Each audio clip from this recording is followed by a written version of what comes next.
Good evening. I'm delighted to welcome all of you to the very first session of Sustainable You, a series of webinars about ways we can all work together to make Middleton a more sustainable city.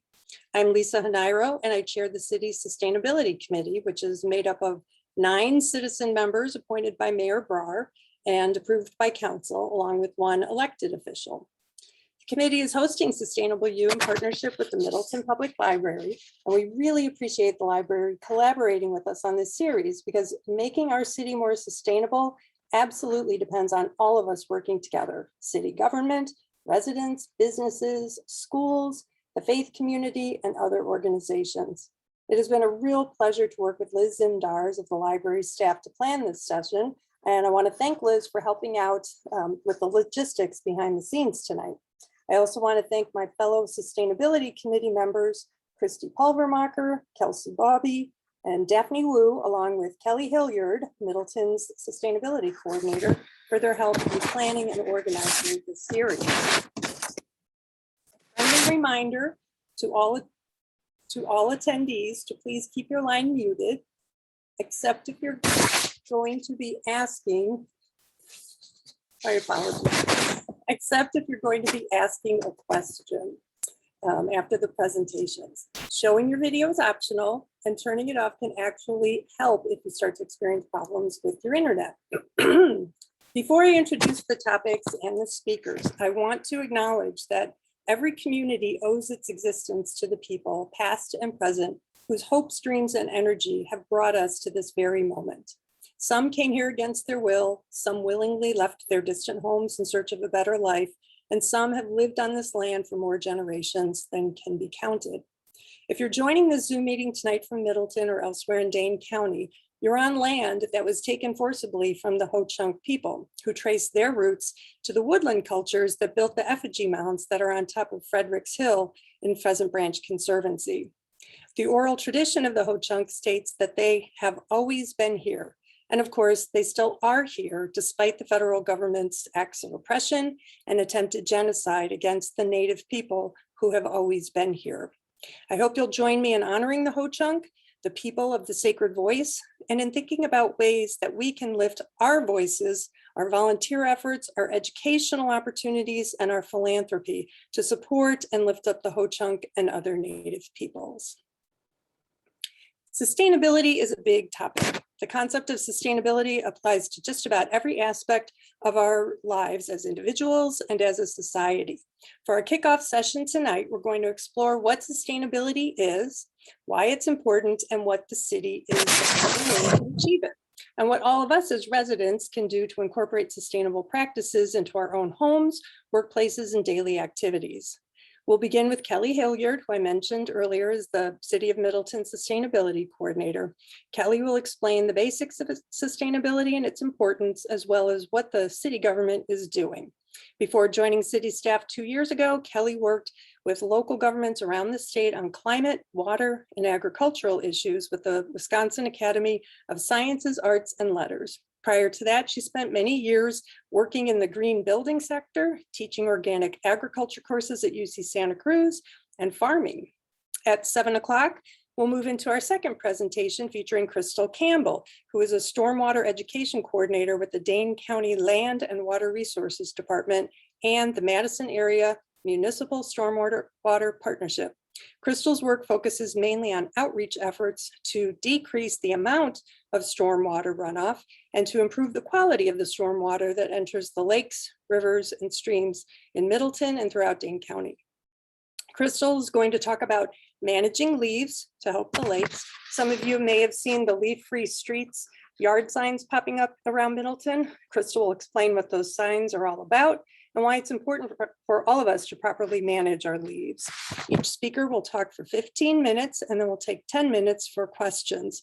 Please post your questions in the chat, or if you prefer, you can raise your hand when the presentation ends and I'll call on you to unmute your line and ask your question.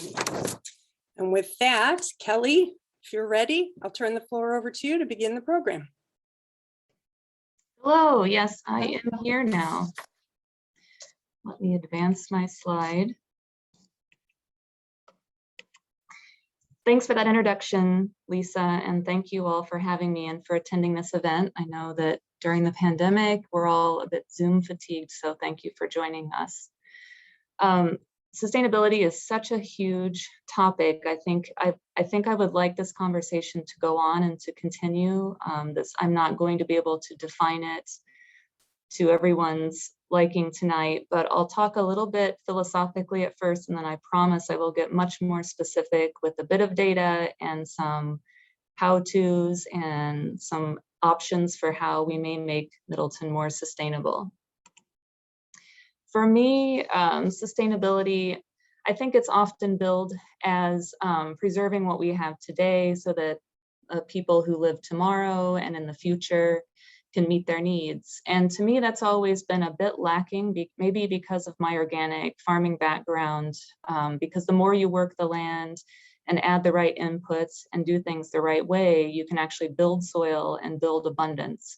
So for me, that definition always felt a bit like a zero-sum game, and that I feel like we should be dreaming bigger and imagining more. And so for me, one simple definition is collective well-being for all, and all encompasses all living beings on the earth and our relationship with ourselves and our relationship with each other and our relationship to the natural world. And so some of the questions that I continually ask myself in my job and my career, and when I think about sustainability very broadly, is what do we value? And that can be on different scales, but at the community scale, I think it's an important thing to ask when thinking about what priorities we plan to set. Also important to ask is what do we measure, and then what do we do with those measurements? I think in the past, a lot of, through history, we've measured GDP and ROIs, return on investment, for the changes we make or the efficiencies we gain in sustainability strategies. And I think we also should be measuring beauty and happiness and safety and security in our communities. And the last thing that I ask consistently and constantly is, are we in right relationship with others? And working in city government, I've really learned that you can't get anything done, no matter how much data you have or how much money you have, unless you have the deep connections in your community and surrounding communities. And you have to have relationships that take a long time to build. And it's very complex work in a lot of ways. But I feel like your community is going to be about as resilient as the relationships and the networks that have been formed to catch us when we have natural disasters, when we have personal problems, mental health issues. We really need those connections. And so a lot of sustainability to me does come with the social side as well, and understanding our relationships in all those different ways. I managed to get some of this written into the comprehensive plan, which is the city's overarching vision statement, I think. It's a 157-page document, so I don't expect, maybe some of you are readers if you're coming to this through the library, but it is a pretty comprehensive document. It has lots of actions, some which are short-term and some which are long-term, out to 20 years. But our vision is for inclusive governance and empowering the wider community to co-create a better city. And I think that we will have to continually improve how we co-create a better city to live in, but that's really important to me as far as the philosophy of approaching sustainability. Now, I was asked to give the why. Why should Middleton be more sustainable and work on this? And I don't want to spend a long time on this, because I think if you're at this talk, you probably are here because you understand some basic level of climate change and how it, it increases risk for our communities and our survival. But it's worth mentioning that the latest IPCC, the International Panel on Climate Change report, came out very recently in the last couple months. And the takeaways I've written here, I won't read them all, but that basically we have even less time than what we thought we had, and that the climate is changing faster. It's unprecedented how fast it's changing too fast for us to adapt as humans for a livable planet. And I think sometimes when climate change is talked about in the media, It's billed as sea level change, which will bring the sea level on the coast up. But I think in a lot of ways, we need to think about what else could happen. There'll be mass migrations and lack of resources and some of the scarier stuff.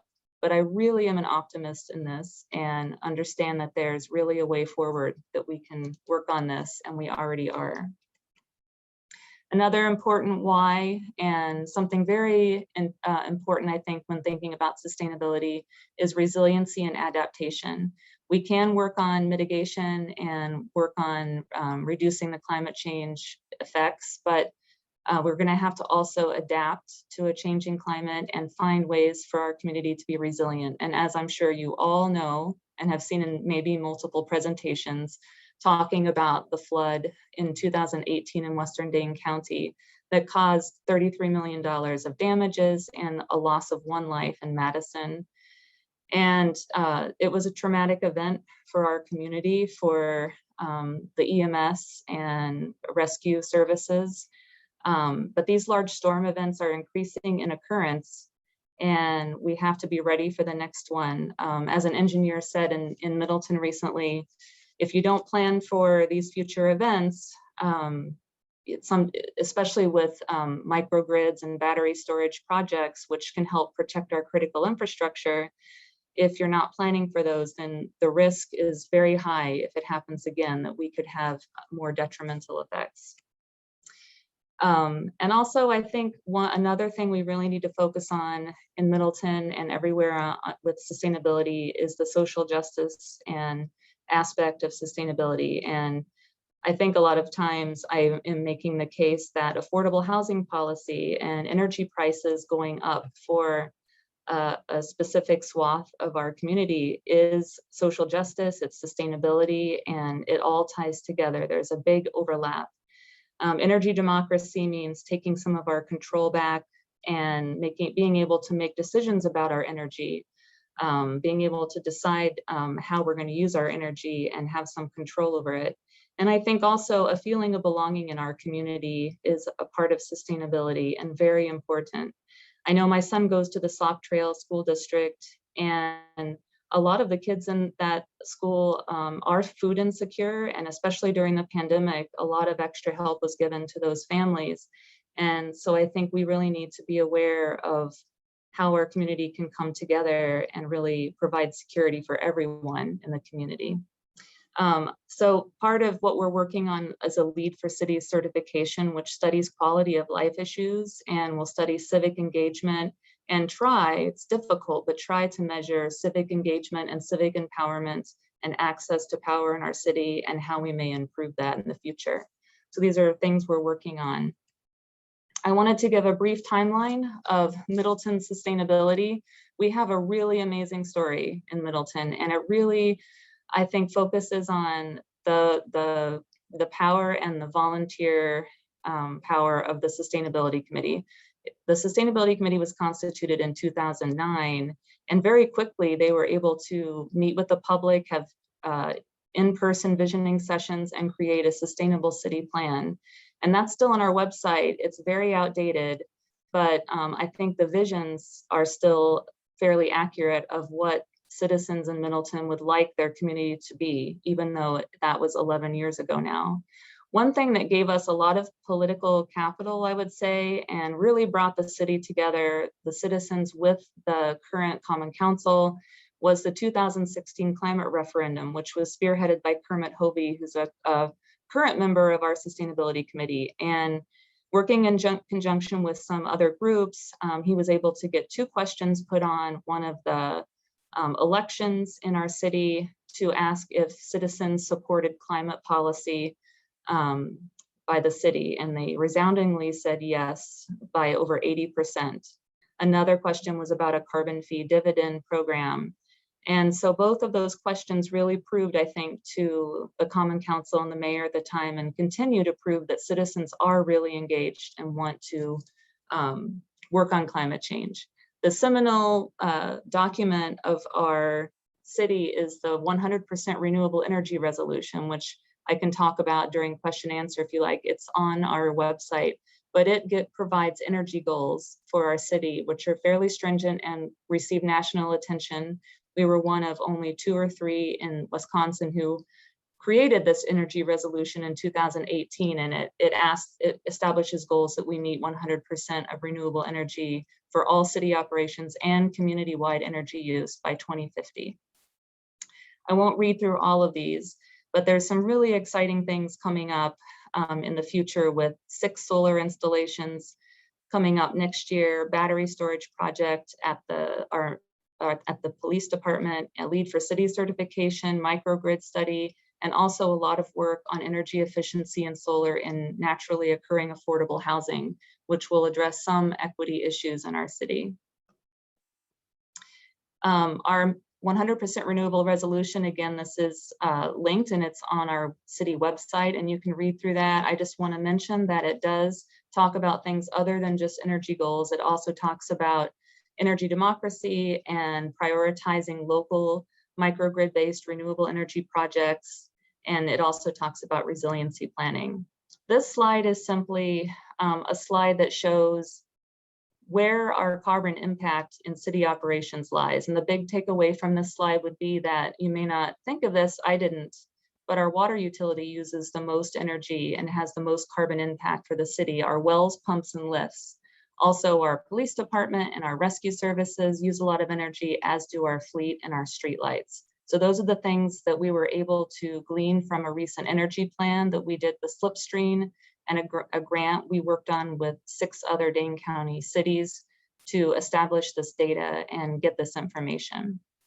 So I'm going to finish my talk with what you can do to help Middleton become more sustainable. Some of these things may be beyond your price points, but there's definitely something in here for all of us to work on.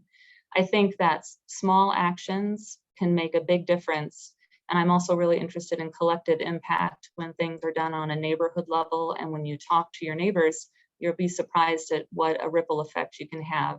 So some of the things that we're working on currently in the city and will be running again next summer are solar group buys through Renew Wisconsin's Madison program or Legacy Solar Co-op.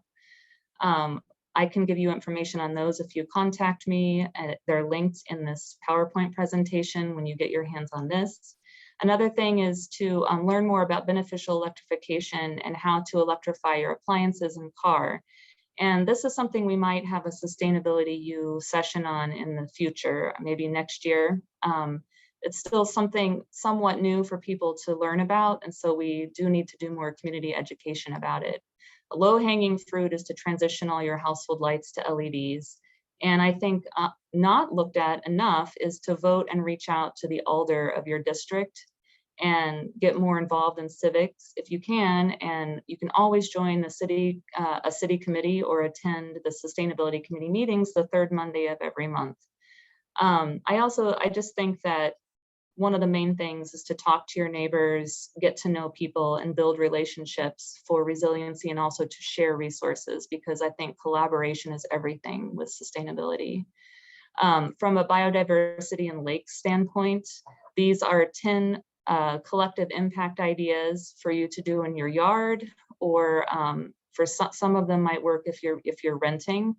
These are on the Clean Lakes Alliance website, and we worked in conjunction with 10 other groups on developing these, and a lot of them are very easy to do and make a huge impact for lake health, reducing phosphorus and reducing E. coli, which are some of the problems we have. One of the biggest things that you can do for the environment, for the lakes, is rake for leaf-free streets. So this is my last slide. And I would like to, I will pass this over to Christal in just a minute.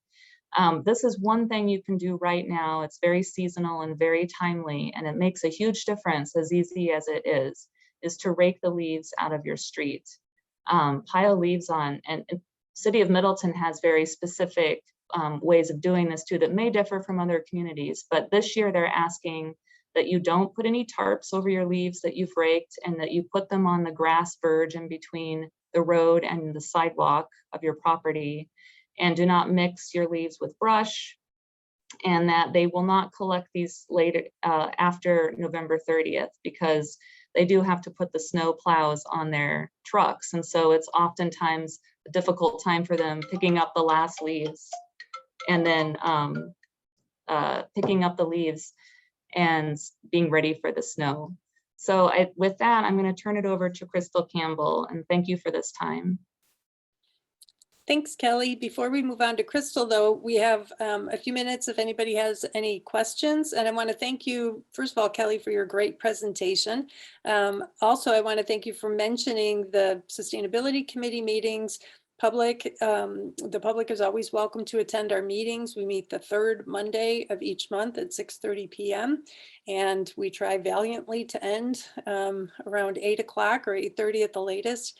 And we always do include time at the beginning of our meetings for a public comment period. So you're welcome to share your views with us. And I really wanted to emphasize the comment you made, Kelly, about resilient relationships and networks.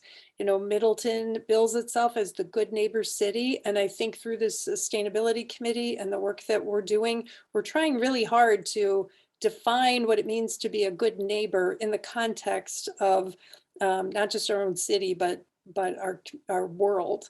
I see Kevin, you've got your hand raised. So why don't you go ahead and unmute your line if you have a question. Thank you, Lisa.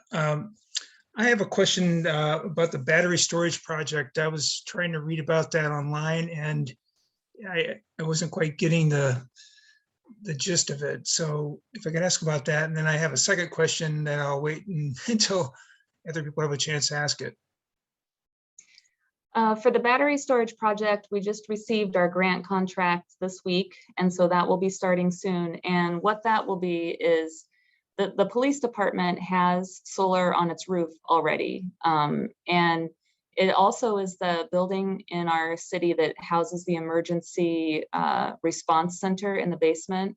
And they also house the 911 call center. So in the event of a power outage or another event like the flood, it's very possible that that building could lose power for an extended amount of time. And so it's very important that that building stays online. So what we did is we wrote a grant with OEI, the Office of Energy Innovation, received $212,000 to do a battery storage project there, which can work with the solar on the roof of the PD department, and then also with a diesel generator, which wouldn't have to be used very much, but would be yet another backup and redundancy in keeping the power on. And that building will be able to hopefully run as an islanded microgrid, meaning if they lose grid access and the power's out, that will kick on and they'll be able to function the emergency center, the 911 call center. And they're also hoping to be able to shave some money off by using sometimes the power from the solar and the battery rather than from the grid during the most expensive times of the day with energy purchases.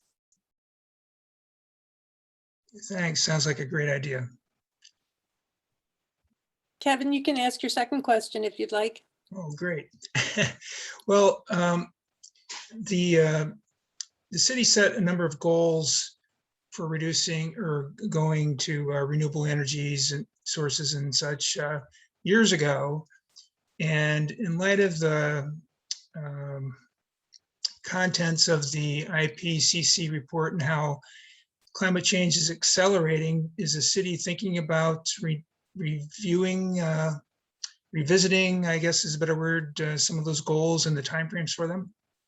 I think the IPCC report has really lit a fire under everyone. And even in this budget season, we were very successful with all the sustainability items. And I think that's a testament to council knowing that this is really important. We need to prioritize this, and not all communities function like that. So I feel really lucky that people are taking this seriously. I do think the goals need to be more stringent. I will say that just after these most recent 3 solar projects on Lakeview Park Shelter, the MOC building, which is our recycling center, and on our EMS building, once those are energized, the city will be covering 50% of its electricity through renewable sources. So we are exceeding our goals at this time. It doesn't mean that it's fast enough or that it's enough, but I do think we're meeting those goals at a much higher level quicker than we had even outlined. So hopefully what we do will be at a much accelerated pace. Thank you. That's great news. Well, and to add to what Kelly's saying, and what you asked, Kevin, the Sustainability Committee this year is working on an update to the Sustainable City Plan that was first published in 2010. And it's still in the very preliminary draft stages. But one of the things we have agreed as a committee is to make the priority activity of this plan being the attainment of those goals, specifically the 2030 interim targets.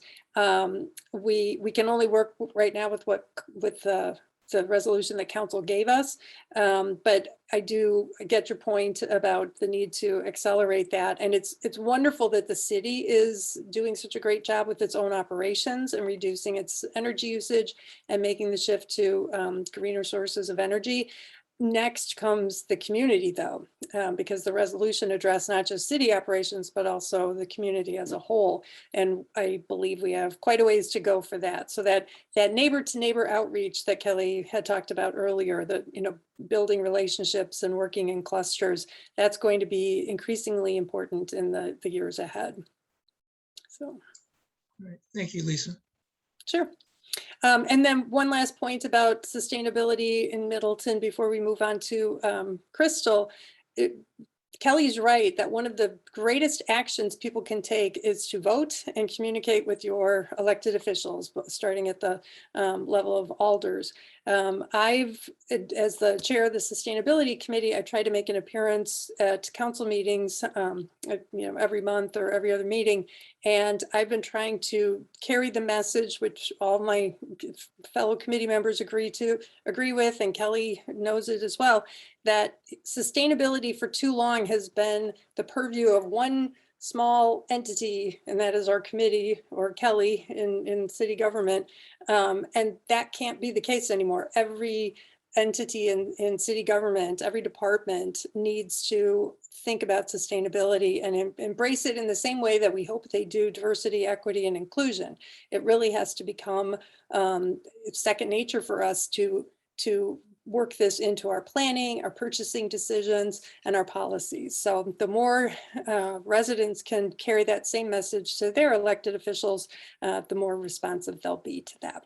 So, all right, well, thank you for your questions, Kevin, and everyone else. Remember, you can always type your questions in the chat if you're not able to speak your question. Now we're going to turn it over to Christal Campbell so she can dive in a little more deeply to the matter of managing leaves to help the lakes. Christal?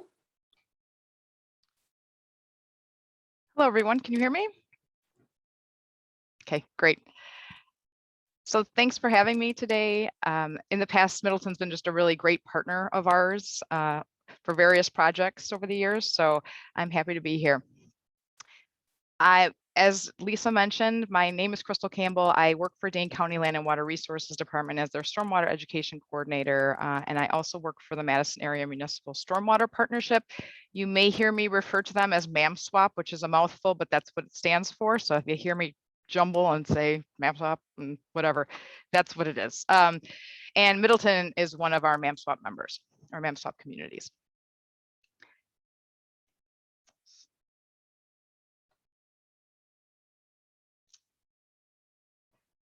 I wanted to start today just providing a little background. As you can tell, I'm going to be talking about leaves and leaf management to protect our lakes, but I wanted to start by giving a little bit of background on leaves and a study that was done here in the Madison area and actually continues in Madison and within Wisconsin that the USGS took a lead on with the city of Madison and with additional funding from partners like MAMSWAP. So the goal of this study was, it started back in 2015, and the goal of the study was to really try to figure out, if we could remove the leaves from the streets and we didn't cause this leaf tea, which I'll talk about in a second, can we really reduce the amount of phosphorus that comes from leaves? So what happened in this study is it was a paired basin study, so there were two different areas in Madison, and in one area, the USGS, before the rain, they would come out and they would kind of give it the gold standard treatment. They would blow the leaves away. They would clean the streets as much as you would no one would ever do it to this standard, but they did a great job to try to clean the streets of, or clear the streets of the leaves as much as possible before the rain event. And that was compared then with another area, another neighborhood where they did nothing. So it was a kind of similar areas with the same amount of what we call terrace trees or large trees that you see along the terrace. And when I say terrace, that's kind of the area between the street and the sidewalk. And then kind of compare what the results of those were. USGS put in monitoring gauges where the stormwater enters near the inlets, and they tested that water. And they tested it for nitrogen and phosphorus. So just, we're not going to get too into the data here, but I think this is pretty telling. So I want to show some of these graphs. The results of that study were pretty incredible. As you can see, so they actually monitored the water, the phosphorus, and the nitrogen from April through November, but with really a big focus here in the fall. So you can see that April through November, this orange line is no active leaf removal, compared with this kind of bluish teal line up here, and in the area that was the active study site where they were doing leaf removal to that kind of gold standard I was talking about. And if you can kind of just look at September through November here, you can see what the results were of the phosphorus concentrations. And where there was no leaf removal or a control site, phosphorus concentrations were very high compared with our active pilot area where they were doing leaf removal, active leaf removal, and you can see how low those concentrations, phosphorus concentrations were there. So this was pretty incredible, and kind of this mix, it's shown below as well. Nitrogen, there was, nitrogen decreased a little bit, but not as much as the decrease in phosphorus, especially when you look at the fall here in the orange area on the bottom, where again, most of our phosphorus is coming from the leaves. Some of it's coming from grass clippings as well, but we see this huge jump in phosphorus with the leaves. And so this was just, for somebody like me who focuses on outreach and behavior change, this was just incredible to have this data and use this data to kind of tell the story is really important and really valuable. So what we gleaned from that study, and again, this study continues, they've kind of built on the study. They're testing different street removal or leaf removal methods in areas and which one might work the best. I know they've continued the study, I believe, up in the Fond du Lac area too. So we're going to wait the results of that. But this is really where it all started. And what what came out of that study was really, these are the highlights, that leaves in fact are a significant source of phosphorus from urban stormwater. And everything I talk about is going to be related to urban stormwater here. So we have data to support that now. We have numbers to support that now. Nearly 60% of all annual urban phosphorus can come from leaf litter in the fall. So those are pretty huge numbers. And then that we could cut the amount of phosphorus by 80%, again, coming from in the urban environment, coming from leaves, if we remove those leaves from the street before the rain. And that's, if you've heard of this thing called leaf tea, that's what's actually happening is, the way that our streets are built, they're all draining to those intersections where you have your stormwater, your storm drains, and you're trying to get rid of that water, right? So you're moving it towards the curb line. That's where your leaves collect. And then that water runs through those leaf piles that are in the curb line, and it creates this tea. Most of the leaves don't end up in the lakes washing through our stormwater or storm sewer system. It's really that leaf tea that's kind of causing the problem. And, the other thing is just that in the urban environment, especially with regards to dissolved phosphorus. So that leaf tea, it has high concentrations of dissolved phosphorus. And there's really no great way to get rid of dissolved phosphorus. So when you're talking about sediment, contains a lot of phosphorus too, you can kind of settle that out in stormwater detention basins, but dissolved phosphorus, there's really no great way to get rid of it. So this data led us to the City of Middleton neighborhood leaf pilot. And I could do a whole presentation on this, but I wanted to at least give you little nuggets about this presentation or about this pilot, because we are obviously in the City of Middleton. So this was, the actual stormwater data or the monitoring data that we had from USGS was awesome. And we kind of knew our task then, right? We knew that we needed to get those leaves. We want people to help us get those leaves out of the street before the rain. And so the next pilot that we worked on with the City of Middleton was more of a social science pilot or a social science study, where, we knew what the goal was, but how can we actively get people to remove leaves from the street? This was a little bit different than what we've asked in the past. So there, for years and years and years before this pilot, there was a program called Love Your Lakes, Don't Leave Them. Those of you that have been in the area for a while probably are familiar with that.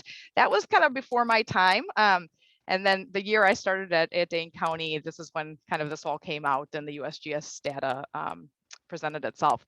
So yes, love your lakes, don't leave them. But really what we were trying to do was actually actively ask people, we'd like you to rake the leaves out of the street before the rain. We don't just want you to, make sure you don't put your leaves in the street, but we want you to actively remove them from the street before the rain. So that was our goal. And we were trying to figure out how best to do that and if people would be receptive to that. So we partnered with Middleton, mainly because you had an active group that would partner with us. So the Friends of Pheasant Branch were a key partner in this leaf pilot. You already had an existing leaf management program, and you had areas that we could study with large terrace trees. So the pilot period, this was in 2016, was from October 1st to November 30th. You can kind of see the pilot area here, Elmwood and Hubbard. And there were two pilot areas on Elmwood and Hubbard, and then we had one control area east on Hubbard. And again, our partners were City of Middleton and Pheasant Branch, or Friends of Pheasant Branch, excuse me. Again, I'm going to try to go through this pretty quickly because I could go on and on. But what we did is we tried to recruit residents to actively remove street leaves before the rain. We partnered with Friends of Pheasant Branch. We mailed an informational letter. We had a flyer in there, a pre-stamped commitment postcard for them to return. And we got a fairly good response. There were 95 homes. I think we had about 40% of the residents in that area returned the commitment cards.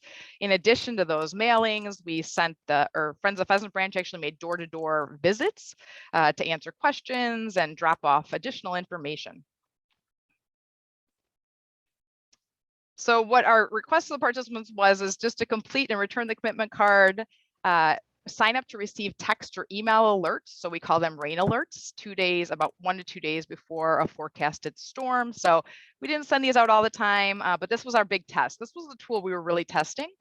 And so those of you that are familiar with social science research, sending reminders, timely reminders of the behavior you want people to take can be very effective, or prompts. So that's kind of what we were trying to do here.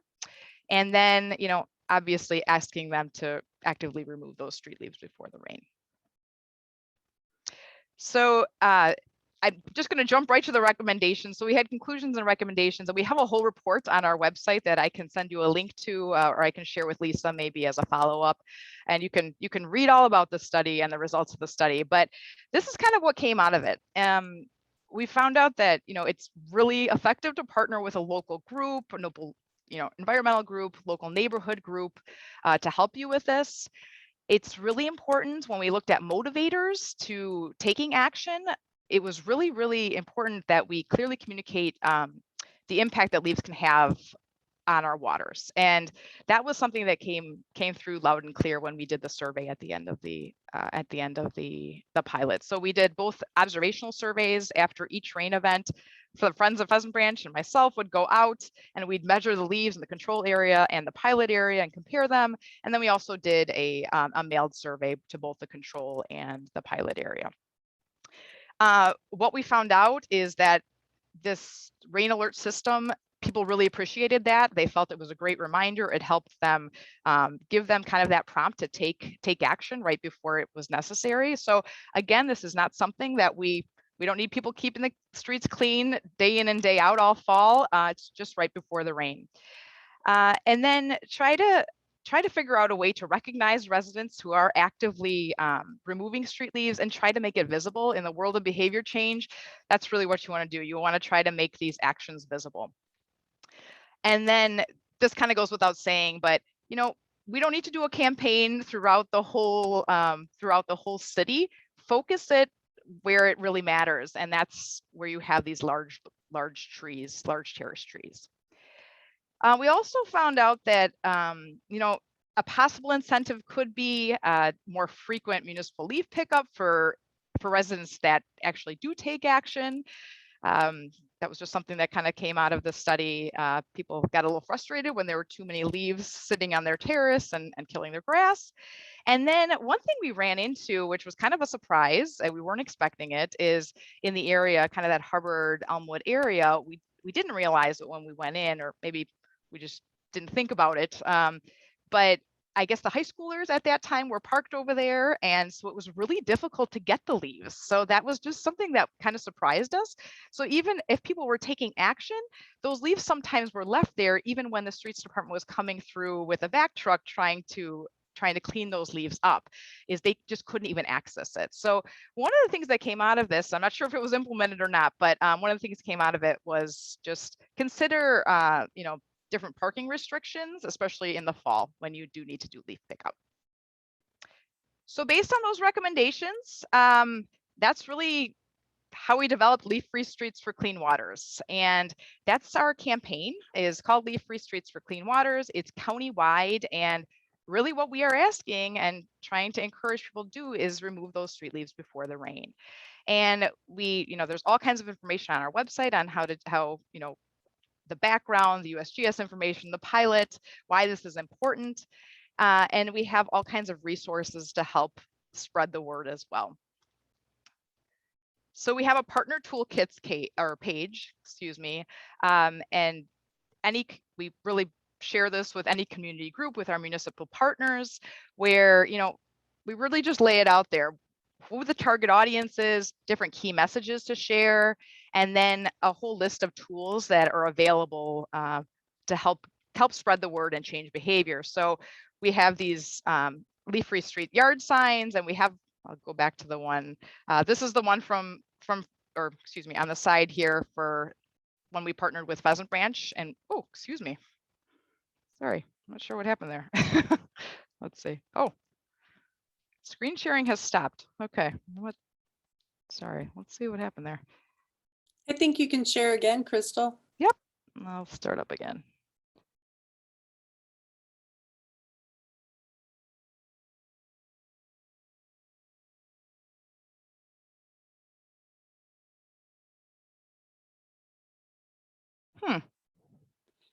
We can see All it right. now. There Okay, you go. sounds good. Let's just click through. So again, there's the sign. We added that a couple of years ago, again, to try to make it visible to people as to what people were doing, and then also encourage people to take action. It also kind of serves as, you know, holding people accountable that have the signs. If you have a sign like that, you're probably pretty inclined to, you know, to actually remove those street leaves, but it stops people in their tracks. I have one in my front yard. I've had it for several years, and people take a look at it all the time. It's you know, pretty visually appealing, and people stop and take a look. So that's the Pheasant Branch one on the side there. And then we also have a variety of different partner tools. So the yard signs, you can request one. I know the city of Middleton used to have a supply. They had one last year. Maybe Kelly can chime in on that, but I think there's still some left. Kelly, Yes, we have many. Yes, we have many left, and they're free, and you can pick them up at City Hall. Awesome, thank you. We have little thank you packs. Again, we're trying to make this as visible as possible. And so when people see somebody doing a good thing, they can put these little packs on their door. They have a couple of postcards in them and just a little thank you note that says, nope, thanks for protecting our lakes and thanks for removing the leaves from the street. We have obviously our website, and I always have a template article that changes every year. A lot of our partners use that, modify that, have that go out in newsletters, in press releases. You can do what you want with it to modify it as needed. We have flyers and some door hangers that people can use. And then I will just kind of share a couple of relatively effective tools that are newer. So nextdoor.com is a great tool to use to engage your community, to engage your neighborhood. It's pretty active in this area. I live on the west side of Madison, but I know it's fairly active in Middleton as well. We have a template post you can use there, but we're really trying to get people to talk to others about this. And I know you already mentioned building relationships and talking to each other. You know, it's that peer-to-peer interaction and changing those social norms. And that's what we're trying to do with this program. The more you can talk to people, when I'm out there raking my leaves out of the street, people just stop and talk to you and ask what you're doing. And, you know, I mean, those are your friends and your neighbors. And when they see you doing something, they might question it. And then, you know, they might do the same thing. So I don't underestimate the power of peer interaction and talking to people. It really, really makes a difference. So that's why we're kind of have this grassroots approach. Yes, municipal partners are getting the word out, but the more you can get the word out in your local circles, so your neighborhood associations and your faith groups or your book clubs, and bring this up and let people know what you're doing, that's when conversations start and that's when change happens. So I just wanted to share that with you, and all those resources are available on our website. And that's all I have. I don't know if anybody has any questions, or Lisa, do you want to Great, chime in? thanks so much, Christal. And I have a couple questions myself, because I do have one of those signs. And so one of my questions to you is, I sort of feel like I'm obligated not just to rake my own leaves, but I can't in good conscience be raking up my own leaves and see that my neighbors have leaves that are, the leaf tea is going to be flowing past my house to the drainage. So I rake those up, and I wonder if there's any kind of evidence that that prompts neighbors to, just like if you see somebody's always snow blowing your sidewalk, you might get out of bed a little earlier so that your neighbor doesn't always have to do it. I don't have any evidence of that. I have the same problem myself, is I can't just stop at my lot line. I kind of have to continue on. However, I will say I have a neighbor that I don't talk to that much. And just this year, I saw them out there raking leaves out of the street. So it's a pretty visible action when you're out there in the fall raking those leaves out of the street. It's hard not to take notice. So again, that coupled with the sign, it starts to generate some conversations. So yeah.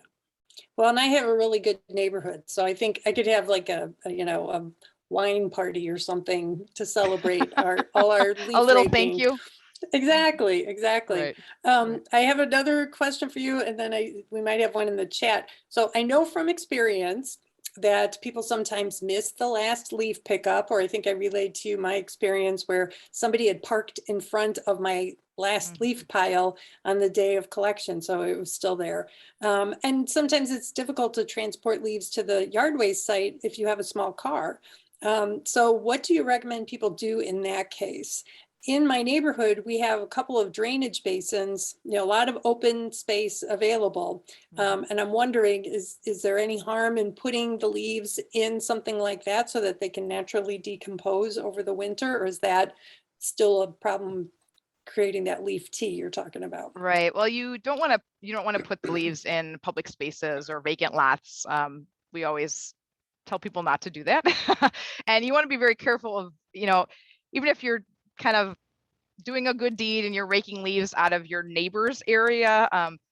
I will say sometimes they get upset depending on their views. If you just place those leaves on their terrace, any leaves that you're raking out of the street, and we're very thankful for you doing that, you should try to manage on your property. So, better than even putting them on the terrace, if you are able to compost or you have a compost bin, that's the best bet. Is if we can manage those leaves on site, that's the best way to go, so that the city of Middleton isn't having to come out and go through all the streets multiple times. If we can manage those streets or on our property, that's best. So composting them, mowing through them, mulching them with a mulching lawnmower. You can use mulch leaves. I wouldn't use large leaves on in your plantings, because it'll just kind of create this mat.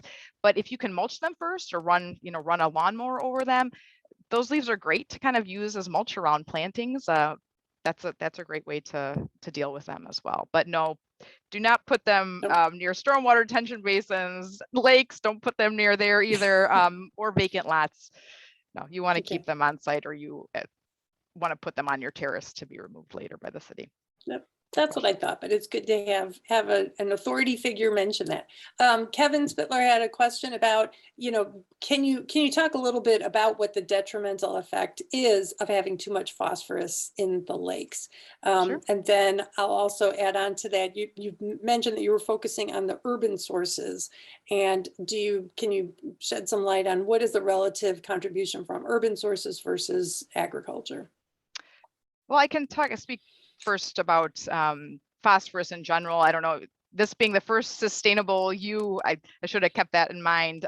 So phosphorus is a nutrient that everybody needs. It's in all living things. It's in our plants, and we need it. But when too much of it ends up in our lakes, rivers, and streams, it drives algal blooms. So that's the driver of algal blooms is really too much phosphorus. And a lot of our phosphorus is coming in from the urban environment. As you can now tell, leaves are a huge contributor from the urban environment. But from the urban environment, we also have just soils and silts. So construction site erosion, or any soils and silts that just kind of make their way into our waters, they contain a lot of phosphorus as well. So we're trying to keep those out from the urban environment, especially. And I can't give you numbers with regards to urban versus ag, but we all need to do our parts. And yes, the agricultural side of things, they get blamed for a lot, and they definitely are contributing to the phosphorus problem that's in our lakes, rivers, and streams. But the urban environment is as well. So we really all need to be doing our part to try to tackle this problem. And it's not, we can't just rely on the city of Middleton clearing the streets constantly. That's just unsustainable. It's just not going to happen. You're never going to have that USGS gold standard clearing the leaves from the streets. It's really something that we all need to help with. Okay, thank you for that answer, and thank you for that question, Kevin. This is the last chance to ask questions of either Christal or Kelly. So if anyone has questions they'd like to put in the chat, that would be terrific. Or if you want to raise your hand, we can call on you. But unless we get a question really quickly, I'll go back to my participants list because I'm only viewing you, Christal. All right, I don't see any hands raised, so I guess we'll go to the wrap up. So thank you, Christal, and everyone, please join me in thanking both Christal and Kelly for their very informative and insightful presentations tonight. I appreciate you both sharing your expertise with us and helping us all learn about what's going on in Middleton and what we can do to be more sustainable. Oh, we do have a question from Joel. Joel, do you want to raise your hand and unmute your line? Can you hear me? Yes, we can. Go ahead, Joel. I'm sorry, I'm incompetent when it comes to this. Not a problem. The question I have is, could the first speaker maybe enumerate what the plans are for extending perhaps the Maury Field solar? I understand that anybody who buys into that MG&E program can only get 50% solar, and it sure would be nice to be able to bump that up to 100% for any home. So I'm wondering what the expectation we as homeowners can have for when that might even be possible. Yeah, I don't know the answer to that. I don't know if it's possible. That would be a question for MGE. That's probably in how they've devised their program. I do know that they are expanding solar fields, not at the airport, but other places in Dane County. So, but I don't know if you can add more than 50% of shared solar to the shares that you've purchased in that program. I can find out. I can talk to MG&E and find out if we could maybe connect offline. I can try to get that answer for you. Well, actually, I probably didn't present my question and clearly enough. I know you can't go beyond 50% at this point in time, but I spoke to a energy expert, and he said, that's because it's limited. Their capacity is limited at this time. So I'm just wondering if there's any plan to expand the capacity at Maury Field. Oh, the actual solar install there. There's there are no plans to do that. I think MG&E is looking at other locations. There's one being built right now, I believe, in Fitchburg. I'm sorry, I don't have more information on the status of that one, but there are no plans to expand the solar installation at Maury Field. Okay. Thank you. Mm-hmm. Thank you for that question, Joel. Appreciate it. Well, I hope you found this first session of Sustainable You to be informative. We'll be posting the video of the session on the library's YouTube channel in case you want to watch it again or share it with your contacts. And we welcome your feedback on tonight's session. And I'm just about to share the link to our evaluation form through the chat. Please take a moment to fill it out when you can, because we would love to hear your ideas about how we did tonight and what topics and speakers you would suggest we cover in the future. And you'll also get a link in an email that we'll send you afterwards, probably tomorrow morning, once Liz gets the video posted on YouTube. We'll be sending out a message to share that link and also the link to the evaluation in case you don't have time to fill it out now. Sustainable You will continue in December with a focus on how to be wise about our use of salt this winter and during every season. If you wonder what happens to all the salt that we put on our sidewalks and our driveways and our streets in wintertime, as well as the salt that we put in our water softeners year round, then you won't want to miss the next edition of Sustainable You on December 14th, which is a Tuesday at 6:30 p.m. The registration form is already up on the events page of the library's website, and we'll also drop that link into the email message that you'll get tomorrow. Thanks for tuning in tonight. I hope you'll join us in December. And if you enjoyed tonight's session, please tell your friends and coworkers to check us out.